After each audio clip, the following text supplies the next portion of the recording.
Hello everyone, welcome to this lecture. The plan for this lecture is as follows. In this lecture, we will see the proof of Hall's-Marriage theorem that we had discussed in the last lecture.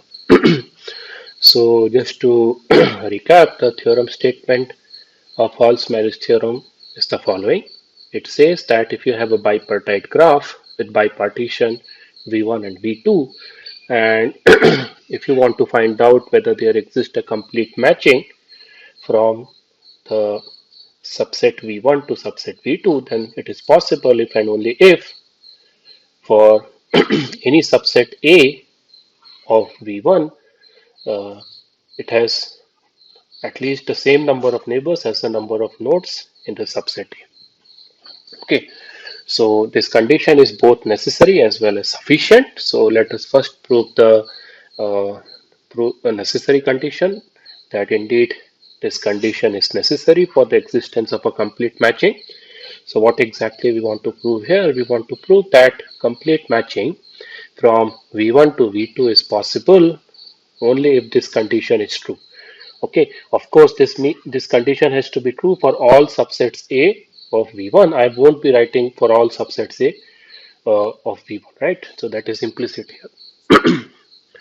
So recall that the way we can interpret an only if statement is the following. Okay, if this is the P part and if this is the Q part, then the way to interpret this only if condition is that if the condition after only if is not there, then whatever is there before only if, that won't happen. So the condition that Q does not happen means there exists at least some subset A, one subset A of V1, such that the number of neighbors of that subset A is less than the number of nodes in A. If that is the case, then we have to argue that no complete matching is possible from the vertex at V1 to the vertex at V2. That is what we want to prove. And the contrapositive of this statement is the following. The contrapositive says that if complete matching from the vertex at V1 to V2 is there, then you take any subset A of V1, the number of neighbors of that subset A should be at least as large as the number of nodes in the subset A for any subset A of V1. So that is what we want to prove here, right? So this is the final thing we will prove while proving the necessary condition. So, and we will give a direct proof. Okay, we don't need any fancy thing here. So imagine there is a complete matching from V1 to V2, and let that complete matching be denoted by M. Okay, so if that is the case, we have to show that you take any subset A of V1, this condition holds. That is what we have to show. So now let us focus on the nodes in A.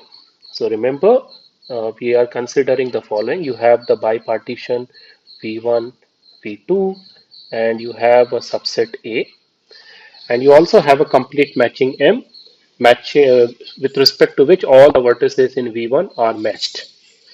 That also means that all the vertices in the subset A are also matched with respect to the same matching M, because the subset A is a subset of the vertex at V1.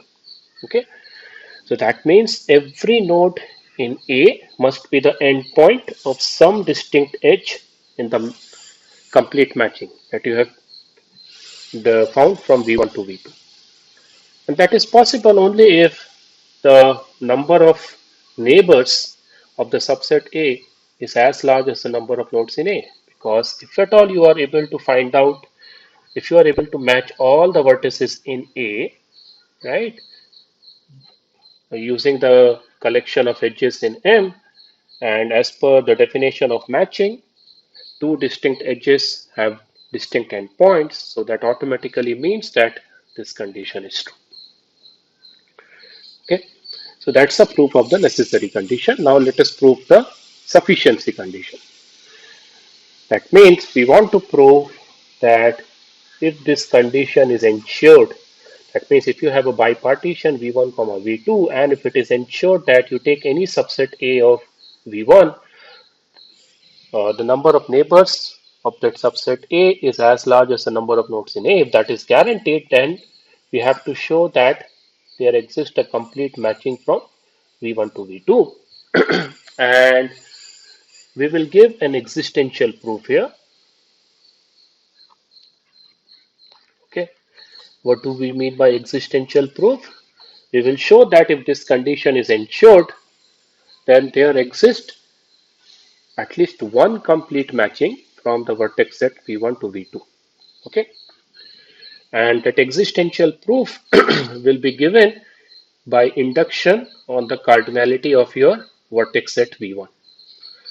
Right, so we will first prove the base case. So assume that you have a bipartite graph with bipartition V1 comma V2, and where there is only one vertex in V1 and all other vertices of your graph are in the subset V2, and this condition is ensured for your V1 comma V2. If that is the case, since my vertex set V1 has only one node, call it U, the only subset A possible for V1 is the uh, subset V1 itself, right? Of course, we can have the empty subset A of V1, but that is not interesting. We take a subset A of V1, and the only non-empty subset A of V1 that is possible here is the subset V1 itself, A being the V1 itself. And since this condition is guaranteed, that means there are at least there is at least one node, the node U has at least one neighbor in V2. It may have more than one neighbor as well, that's also possible. But since NA, the cardinality of NA is greater than equal to cardinality of A, and if I take A being V1 itself, the base case ensures that the node U has at least one neighbor in the subset V2. And if that is the case, then it is very trivial to find out a complete matching from V1 to V2, right? The complete matching will be just take one of the edges with U as the with U as one of the endpoints, right? And that will be a complete matching from V1 to V2. So now let us go to the inductive step, and for the inductive step we first assume the inductive hypothesis. So my inductive hypothesis is the following. I assume here that you take any bipartite graph with bipartition V1 comma V2 such that the cardinality of V1 is up to k, and if it is ensured that for any subset A of V1 the number of neighbors of A is at least as large as the number of nodes in A, then a complete matching is there from V1 to V2. That's my inductive hypothesis. I am assuming this to be true for all bipartite graphs where the cardinality of V1 is upper bounded by k. Okay. Now I have to go to the inductive step, and I have to show that assuming the base case and assuming the inductive hypothesis to be true, I have to prove that the statement or the sufficiency condition is true even for a bipartite graph where the cardinality of the subset V1 is k plus 1, provided this condition is ensured in that graph. Okay, so I consider an arbitrary bipartite graph G with bipartition V1 comma V2 and the cardinality of V1 being k plus 1 such that it is ensured that for any subset A of V1 the number of neighbors of the subset A is as large as the number of nodes in A. That is given to me. My goal is to show the existence of a complete matching in my graph G from the vertex set V1 to V2. That means I have to give you a matching. I have to show that there exists a matching with respect to which all the vertices of the subset V1 will be matched. And I have to use the inductive hypothesis, right? Because right now I am considering the case when my cardinality of V1 is k plus 1. So as a principle of inductive proof, we have to somehow reduce a graph a bipartite graph where V1 is of cardinality k plus 1 to another bipartite graph, right, where the bipartition has the property that the corresponding V1 has cardinality k. And then I have to use the inductive hypothesis on that graph and show the existence of a complete matching in that reduced graph. And based on the complete matching that I have in the reduced graph, I have to show that I can build upon that complete matching in the reduced graph and give you a complete matching for the bigger graph G. So that will be the proof strategy, right? So for doing that, what I'm going to do is I'm going to exploit this condition, right? So I'm assuming here that my graph G is such that for any subset A of the subset V1, the number of neighbors of A is at least as large as the number of nodes in A. So now there could be two possible cases here. Case one is the following. Your graph G is such that for every k-sized subset of V1, that subset has at least k plus 1 neighbors in the subset V2. Okay, so here I am focusing on the case where A is exactly equal to k. So my case one is you take your graph G is such that you take any A of size k in your V1 that has at least k plus 1 neighbors in the subset V2. Okay, so for instance, if I take k equal to say 3, right? So what I am saying here is your graph G is such that you take any subset of 3 nodes in your V1, it will have 4 or more number of neighbors in V2. So for instance, if you take the first 3 nodes, it will have 4 neighbors in V2.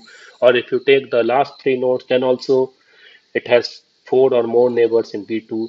Or even if you take, say, for instance, the first node, the second node, and the fourth node, that also will have 4 or more number of neighbors in V2 and so on. So that is case 1. That means your graph G is such that this condition is there. Okay. And my case 2 could be the following.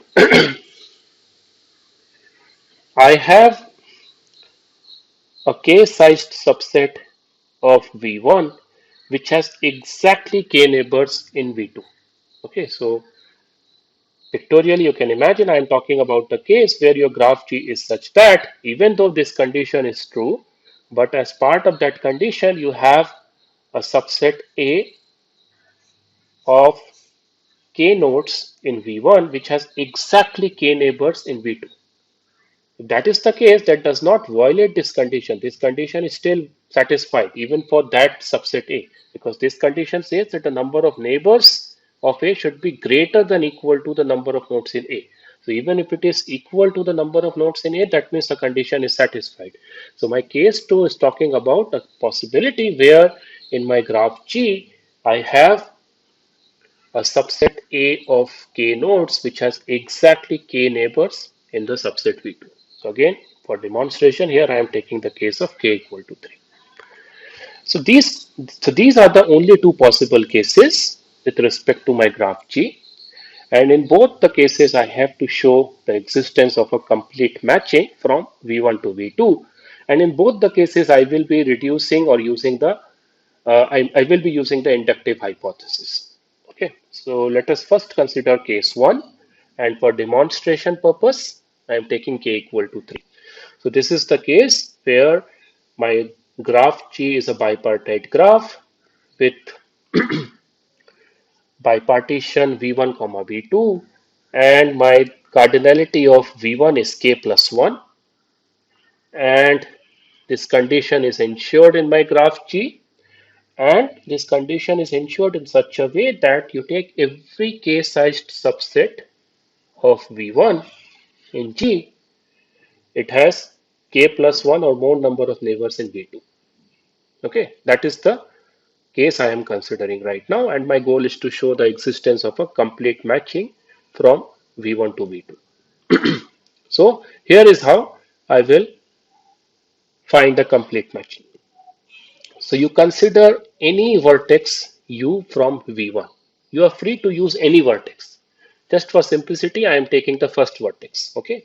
And remember, my goal is to reduce this graph G where the cardinality of V1 is K plus 1 to another bipartite graph where the cardinality of the corresponding V1 is K, so that I can use the inductive hypothesis. So for that only, I am considering an arbitrary vertex U in the subset V1, and I am focusing on one of its neighbors in V2. Right. So for instance, let it be U and its corresponding neighbor V is there. Okay. By the way, what is the guarantee that the node U that I have picked here has at least one neighbor little v in V2? Well, that is coming because of the base case. If I consider the case where A is equal to 1 and the subset A being the set consisting of node U, then as per the condition, the number of neighbors of U is 1 or more than 1. So that means at least one neighbor of U is there in my graph, and that neighbor has to be in the subset V2 because I am considering a bipartite graph. Right? So out of all the neighbors of U, I am just picking some arbitrary neighbor, call it V. Okay. And then what I do is I reduce my graph to a following graph. I remove the node U from my graph, and I remove the node V from the graph, and I remove this edge because this edge now is part of my matching. Remember, my goal is to find out a complete matching in the overall graph. So one of the edges of that complete matching is the edge U comma V, and that will ensure that the node U is matched. Now I have to take care of ensuring that the remaining k nodes of V1 are also somehow matched. Okay, so because of this reduction, now I will get a new graph, and that new graph will also be a bipartite graph. Okay, because my original graph was a bipartite graph, and the only thing that I have changed is I have removed the node U, I have removed the node V, and I have removed the edge between U and V, and all the edges which has U as one of its endpoint and all the edges which has V as its endpoint, right? So that will ensure that my new graph, which is I'm calling as the reduced graph, is still a bipartite graph, and the corresponding bipartition of the reduced graph will be V1 prime comma V2 prime. Okay, so V1 prime is basically V1 minus U, and V2 prime is V2 minus V, right? Now, what can we say about the cardinality of V1 prime? It will be K. And what can I say about the cardinality or the number of neighbors of V1 prime that are there in V2 prime? My claim here is that the nodes in V1 prime has K or more number of neighbors in V2 prime in my reduced graph. This is because in my original graph G, right, not the reduced graph, in my original graph G, if I take the case where A is equal to V1 prime, then since I am in case 1, it would have been ensured that in my graph G, this subset A, namely the subset V1 prime, has K plus 1 or more number of neighbors in G, right? Because I am in case 1. One of the neighbors of V1 prime could be the node V, which I have deleted and taken as part of the edge U comma V in my complete matching which I am trying to build. But even if I now remove the node V from the graph G in my reduced graph, it will be ensured that the number of neighbors of V1 prime will be K or more than K. Because if the number of neighbors of V1 prime is K minus 1 in my reduced graph, then I get the implication that in my bigger graph, namely the original graph, the subset V1 prime has exactly k neighbors. But that goes against the assumption that I am in case 1, and in case 1, I am assuming that each k-sized subset of V1 in the graph G has k plus 1 or more number of neighbors. right? Now, if the subset V1 prime has at least k number of neighbors in V2 prime, then I can use my inductive hypothesis. And as per my inductive hypothesis, if you have a bipartite graph where the cardinality of the first set in your bipartition is exactly k, and if it is ensured that that subset has and if it is ensured that you take any subset of V1 prime, it has at least as many neighbors as the number of nodes in A, then as per my inductive hypothesis, I know that there exists a complete matching in my reduced graph. I stress here in the reduced graph, which will ensure that all the vertices in V1 prime are matched. That means it will be a complete matching from V1 prime to V2 prime. Now take that complete matching, and to that complete matching add the edge u comma v, and that will give you now a complete matching in the original graph G, matching or ensuring that all the vertices of V1 are matched. So it will be a complete matching from V1 to V2.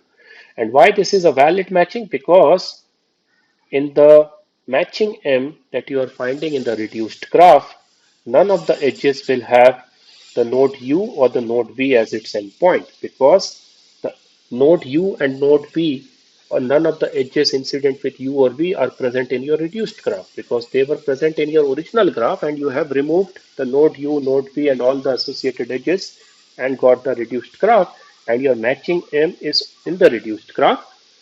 And if in that matching you add this edge u comma v, that will ensure that your original v1, which also had the node u, uh, it is completely covered, or it will be ensured that all the nodes in v1 are matched with respect to this bigger patch. Okay. So that is the proof for case 1. Whereas now let us focus on case 2. And the case 2 is slightly subtle here, because here we are in the case where we are assuming that there is some k-sized subset of V1 which has exactly k neighbors in V2. And in this case, we can't run the argument that we used for case 1. In case 1, what we did is we arbitrarily picked some node in V1 and matched it by taking one of the edges incident with that node, and argued that even if I remove u from my graph, the remaining V1, namely V1 prime, it will be ensured that it has k or more number of neighbors in the reduced graph. But that won't happen because of this specific case. It might be possible that the node U is part of a k-sized subset of V1 which has exactly k neighbors in V2.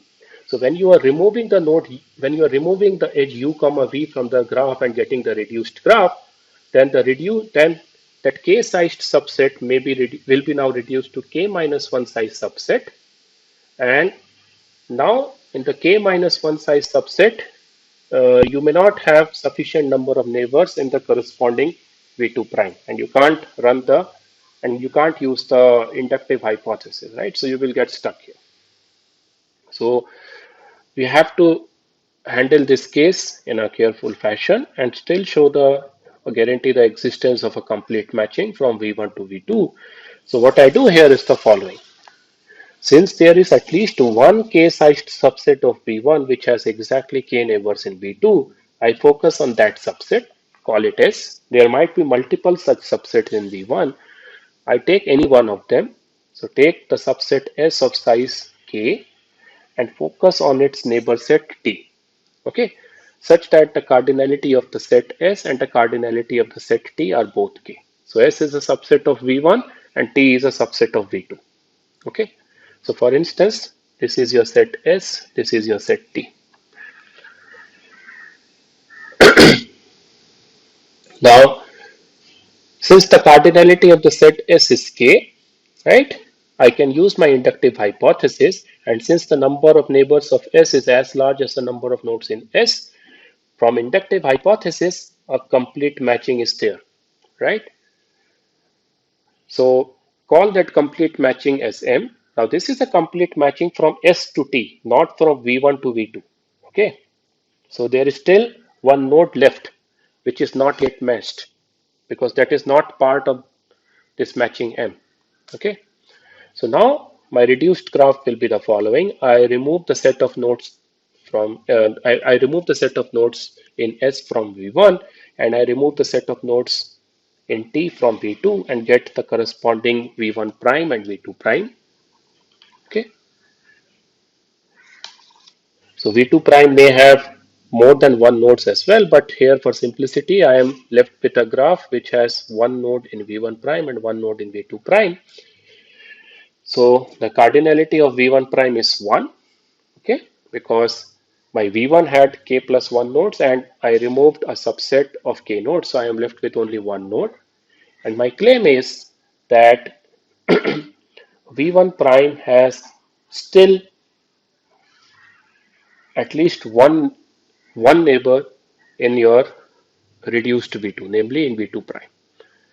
If this is not the case, then what it ensures the following. It ensures that in your original graph G, the set V1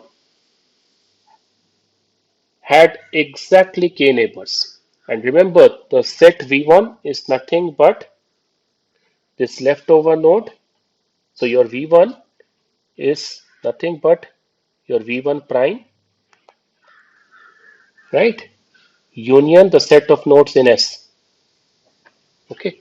So my claim is that in if this node which is left in V1 prime, it has no neighbor in V2 prime, then your original graph G, the subset V1 had exactly k neighbors, and the cardinality of V1 is k plus 1, remember, because S is of size k and you are left with one node in V1 prime, so overall V1 had k plus 1 nodes.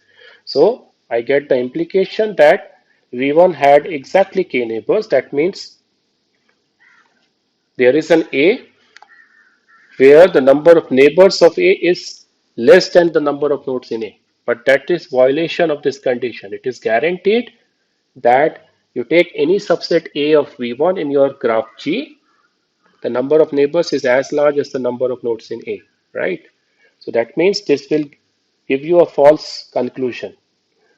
If V1 prime, if the single node in V1 prime has no neighbor left in V2 prime, then that gives me an implication that in the original graph G, if I take the set A to be the subset V1 itself, then it has only k neighbors, namely less number of neighbors. But that goes against my assumption that in my graph G, this condition is true for every subset A, right?